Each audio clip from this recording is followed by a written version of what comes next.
ফেসবুকের কন্টেন্ট ক্রিয়েটররা মারাত্মক চ্যালেঞ্জের মুখোমুখি হতে চলেছে।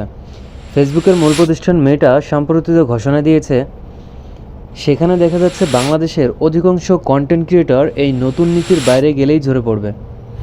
কেন এমন বলছি, পুরো ভিডিওটি কন্টিনিউ করুন, তাহলে বুঝতে পারবেন। মেটার ঘোষণায় বলা হয়েছে, যারা স্প্যাম জাতীয় কন্টেন্ট তৈরি করছেন তাদের বিষয়গুলো খুব সতর্কভাবে খতিয়ে দেখা হবে এবং এসব কন্টেন্ট ফেসবুক থেকে সরিয়ে ফেলা হবে। এমনকি যারা এ ধরনের স্প্যাম কন্টেন্টে যুক্ত তাদের পেজও সম্পূর্ণভাবে বন্ধ করে দেওয়া হতে পারে, মনিটাইজেশনও বন্ধ করে দেওয়া হতে পারে। এমনটা হলে বাংলাদেশের অধিকাংশ কন্টেন্ট ক্রিয়েটর ফেসবুক থেকে ব্যানিশ হয়ে যাবে। স্প্যাম কন্টেন্ট বলতে কী বোঝায়? যারা নিজে কন্টেন্ট তৈরি না করে অন্যের ক্লিপ এনে পেজে দিচ্ছেন, অনেকগুলো ছবি একত্র করে ভিডিও বানিয়ে দিচ্ছেন, জনপ্রিয় কন্টেন্ট ক্রিয়েটরদের ভিডিও ডাউনলোড করে নিজের পেজে আপলোড করছেন। সব কিছু রিচ বা ফলোয়ার বাড়ানোর জন্য করলেও একসময় ভিডিওগুলো ডিলিট করে নিজের মতো করে কাজ শুরু করেন। এই ধরনের কাজ আর চলবে না। আগে যেটা সহনীয় ছিল এখন আর হবে না। মনিটাইজেশন বন্ধ হয়ে যাবে, এমনকি পেজটাকেও ব্যান করে দেওয়া হতে পারে। আরেকটা বিষয় হলো, অনেকে আকর্ষণীয় মিথ্যা টাইটেল ব্যবহার করেন অথচ ভিডিওর সাথে টাইটেলের কোনো মিল থাকে না। এটিও স্প্যাম হিসেবে ধরা হবে। নতুন নীতিমালায় বলা হয়েছে, বড় বড় টাইটেল বা ক্যাপশন দেওয়া যাবে না, ছোট সংক্ষিপ্ত ক্যাপশন দিতে হবে। ভিডিওর সাথে সম্পর্ক নেই এমন কোনো ট্যাগ ব্যবহার করলে সেটিও স্প্যাম হিসেবে বিবেচিত হবে। ফলে কি হবে, যারা স্প্যাম করে অনেক ভিউ পেয়েছেন তাদের রিচ ডাউন করে দেওয়া হবে, ইনকামও বন্ধ হয়ে যাবে।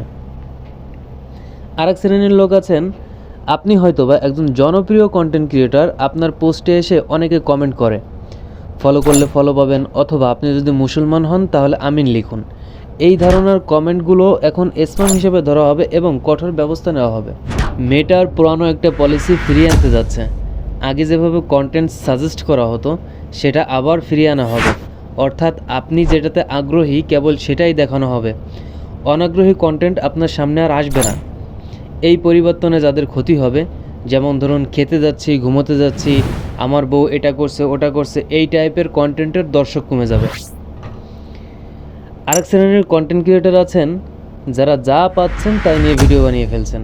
একবার টিপস, একবার নাচ, একবার মাছ ধরা, একবার যাওয়া, ব্লগ করা, বই বিক্রি করা, সব কিছু মিশিয়ে ভিডিও বানাচ্ছেন। ফেসবুক এখন এমন কন্টেন্টকে সাপোর্ট করবে না।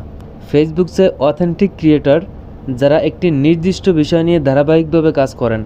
যেমন টেক নিয়ে কাজ করলে সব ভিডিও টেক বিষয়ক হতে হবে, ব্লগ হলে ব্লগ, ফ্যাশন হলে ফ্যাশন, এই ধারার কন্টেন্ট থাকতে হবে। ফলাফল, যারা রিয়েল কন্টেন্ট ক্রিয়েটর, যারা কষ্ট করে আসল কন্টেন্ট তৈরি করেন তাদের কোনো ঝামেলাই হবে না। কিন্তু যারা শুধু হাবিজাবি কন্টেন্ট দিয়ে ভিউ কামিয়েছেন তাদের রিচ, ভিউ, ইনকাম সব কিছুই কমে যাবে। এটাই হচ্ছে আসল ফ্যাক্ট। আশা করি আমরা আগের মতো একটি সুস্থ প্ল্যাটফর্ম ফিরে পাবো। ফেসবুক মেটা এখন শুধু ভালো কন্টেন্ট ক্রিয়েটরদেরকেই সাপোর্ট দিবে। আমার দৃষ্টিকোণ থেকে এটা খুবই ভালো উদ্যোগ। আপনার মতামত কি কমেন্টে জানাতে ভুলবেন না। আজকের মতো আমি শেখ সাদি বিদায় নিচ্ছি। দেখা হবে পরবর্তী ভিডিওতে। আল্লাহ হাফেজ।